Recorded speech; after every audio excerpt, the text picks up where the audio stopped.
and welcome to Game 3 of DDaP Peleliu. If you watched the last series, Game 2, then you may remember that I was talking about possibly rewriting the flipbook. The original flipbook was by Edgar Gallego. I hope I pronounced your name right. So what I've done is, behold, version 1. And I'm going to use this version in this game to see if it is actually decent and usable. So a lot of the text in this is taken from the original flipbook, and I compiled it. I've added new images and it was checked by Martin Akerlund. So it pretty much goes through all the same stuff, but I've added a whole bunch of images to it just to clarify things. So, you know, if you're a new user, you may not be sure of what various things were. So, you know, I've put in that is a Japanese depth marker and that is counter-attack. That kind of thing. Just to make it more friendly. Loads of pictures. So, I'm going to use this in this game. So, I'm basically guinea pigging on myself this time. This could go horribly, horribly wrong. But hey, what the hell. So, let's see. We'll work through it to show the setup of the board as well. So, here we have it. We mix the 51 not armoured units face down, and obviously these are the non-armoured units. So as it says, we mix them and we place them on the hexes with either the X at the top or with the artillery symbol at the bottom. So I will do that with these guys and start placing them on proper places. Try not to screw it up, and I will be back once I am done setting all these guys up. Okay, that's us done. Randomly placed. Yep, check. Remaining 15 units in the reserve box. Up there. Yep, check. 4 tank units. There's not much mixing you can do here, but 4 tank units. Mix the tank units face down. Check. Place the tanks in the hexes with the armour symbol. 1, 2, 3, 4. Check. Reveal each tank unit. Okay.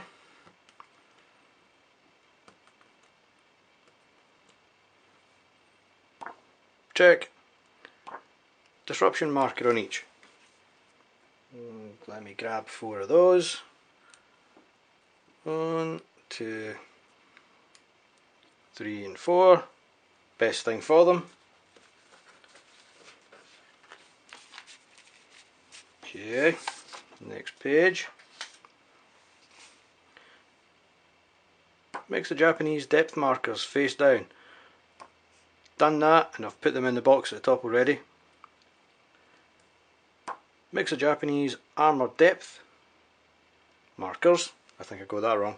Face down. Check. Place the counter-attack depth markers in a mug for later. Yep. Japanese depth marker below the units in B1, B4 and B5. Okay. Oops, that's disruption. My bad. Depth markers.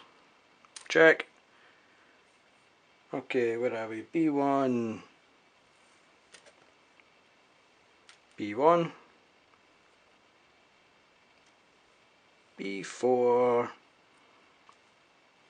And B5. Okay. Okay, check.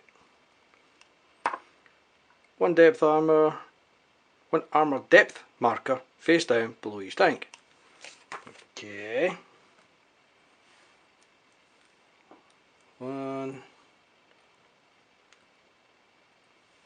2,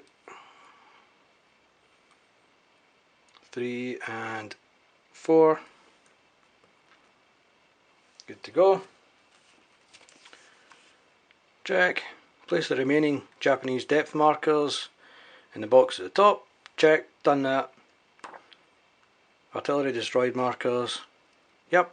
Done that. Next.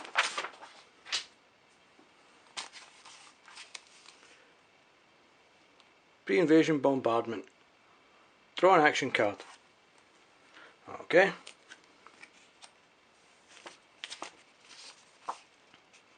And place disruption markers on all the units matching the 3 colours on the card. Okay. Sounds good.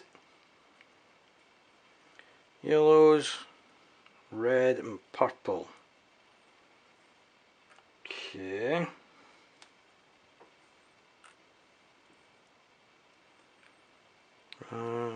Red, purple, yellow, yellow, red, purple,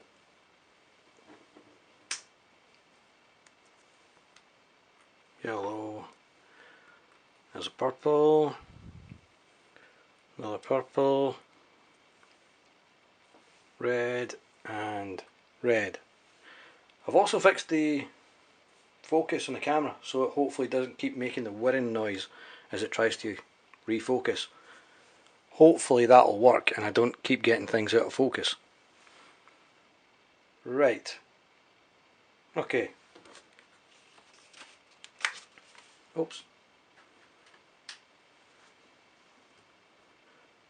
Another purple way off to the right. Okay. In fact, I missed another yellow. There's loads of yellows, reds and purples. Right, there we go. This time, yep.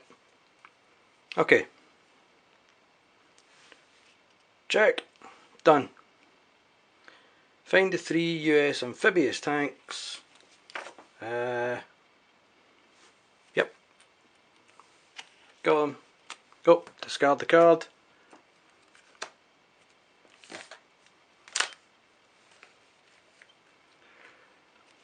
Right. Discard the card. US amphibious tanks. Place them into their respective beach hex, which is one there, and one there. Place all the US units in their respective turn box up at the top. Done that. And the RDC units, yep, done that. Turn marker on number 1 and phase marker number 1. Done. Fantastic. And now we're on to amphibious phase, but skip it on steps 1 and 2 because step 1 is the landing check, which we don't do because these guys are here. So they're in. Step 2, move the units to the beach. Again, they're already there. And step 3, place new units. Now, this is where I was screwing up before because I was not putting them out. And I should have been. The reason being that if artillery was to fire, they're going to hit these guys that are waiting to come ashore. They're going to get hit first. So I need to put them out. My whole idea of, oh, I might hit them, tough. They might get hit first, so I need to put them out. So these are the guys that are going to come in on turn 2. So we've got orange 2, orange 3, orange 3, and I'll be back once I've finished. Okay, place new units, check, done, and here we have the first event phase, which skip on turn 1, so we skip that guy, and move to, unfortunately, the Japanese fire phase, and a bit less pictures, but it's kind of detailing various bits and pieces, telling you what these hexes are for, which confused me at first, but these are for counter-attack stuff. Tells you that there. A bit more about the counter-attack, which completely foxed me last time, and starts going into a bit about the card, intense fire, steady fire, and about what the dots mean and that kind of thing. So let's make a start on phase 3, Japanese fire phase. Right, phase 3, Japanese fire phase, and I'll just bring this in quickly to show you. Starts off talking about the card, then it goes on to the fire dots, just to show which ones are intense and steady fire.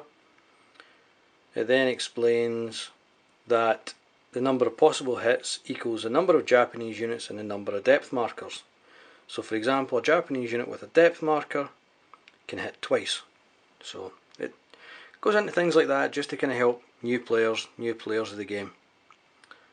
US units can only be hit once per turn, exception, just various bits and bobs to kind of help you, and obviously help me to try and not screw it up.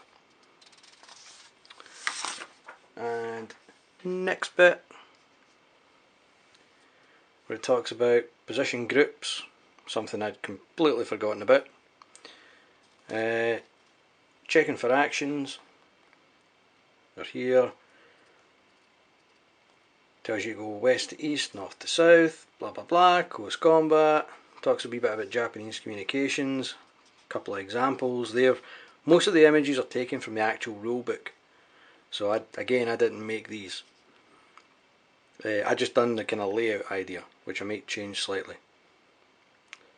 That talks a bit about Japanese communications, something I also kept forgetting about quite regularly. And then it goes on to talk about the artillery fire, which I had a few times. Priorities, so that if the Japanese artillery, in this case 7, if there's more than 7 available, then it'll fire, and then it tells you the priorities. Number 1 is a beach landing box. In other words, these guys. So if artillery fire went off, it won't in this turn, but these guys would be getting hit first. Then it would be these guys in the beach boxes, beach hexes, sorry. Then various other priorities. Last step of that phase is remove disruption markers, and that's the Japanese action phase. So let us do said action phase whilst tidying up units that I've hit. Right, so purple, green and brown. So thankfully purple is disrupted. Green unfortunately was not disrupted, and he's here, but he can't hit the tank just cause he can't. Then brown has the the armour symbol, so brown can hit tanks, and he's here, and he's steady firing this dot, and it is a triangle, so I think this guy's getting hit, which is a bit of a shame. Again, brown, intense fire, so this guy's got to get hit. That's a good start, bit like my last starts. And no artillery, which we don't do in this turn anyway. So I think that's it for the Japanese fire phase. Oops, my bad. US units and hexes with intense fire, regardless of their type or target symbol, get hit. So this guy does get hit by green. Yeah, well, it was too good to be true. Okay, next, second event phase, skip in turns 1 to 4. As I've written here, same procedure as the first event phase. I'll show you that in the next turn. It just shows you what each event kind of means. US, HQ, phase, and again just goes into command post, garrisons, such. We'll come to that later on. And US action phase. And it's got no more than one action per unit, perform 2 actions, 2 units in a stack, blah blah blah, what free moves you can get, regular moves, move 1 to 3 hexes, check terrain effects. Now, just while I remember, I haven't put any of the tables in this, because usually what I do is, let me just get one here, is usually what I do is have the tables laminated and then hook it on the wall so that I can look at it on the wall rather than in the book. So I would recommend printing the tables out. US action phase, blah blah blah blah, infiltration move, again quick diagram from the actual rulebook. Let's see, it talks about the preservation move here. Then if you enter a Japanese occupied hex, causes close combat. Combat actions, talks about the different types of combat that you can do. Regular combat actions, barrage, and again I've put on it things like this where see US barrage table, because it's not in this. Tank barrage at the top there, artillery barrage, the naval and dauntless markers, infantry attack, again remember terrain effects, regimental HQs, infantry HQs, and again just little screenshots of what they look like. Again back to here, hero markers, the icons showing which units, in this case only the units with the icons shown left can attack and must be adjacent. Other units can support or join if they have actions for it, and that's these 3 guys. Infantry with range, tanks, artillery. Talks about the airstrike markers and stuff. One thing I didn't notice when I used them was you're meant to check that you have the weapon requirements that are needed for using the naval fire and the dauntless airstrike. I didn't check that. I had no idea, so that was something new. How to resolve an attack. Just going, showing you the unit, just saying the hero can be a wildcard item, not flamethrower or demolition. Not flanking or close combat. Flamethrower and demolitions must be adjacent.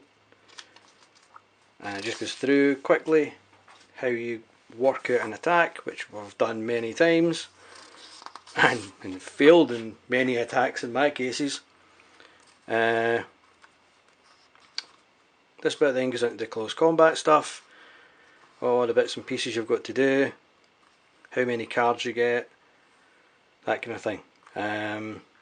Something that I forgot to do quite a few times which I haven't highlighted in this version, but I have, well, not tell a lie, I did, just here. The survivors become disrupted. That was something else I forgot to do. So I need to try and catch that next time. Some of the different events that you'll get in a close combat or a CC on the cards. Resolve the overstacking. Maximum of 2 units. These guys don't count, these guys do count. And then it goes into just end of turn stuff. Quick bit at the end about turn 13, which I'll be lucky if I get to turn 13. So, that's a quick look at version 1 of the guidebook that I've got so far made up. Right, anyway. So, get rid of that. That's a Japanese fire card. So, we need to move. We have 2 things that we can do. It's probably going to be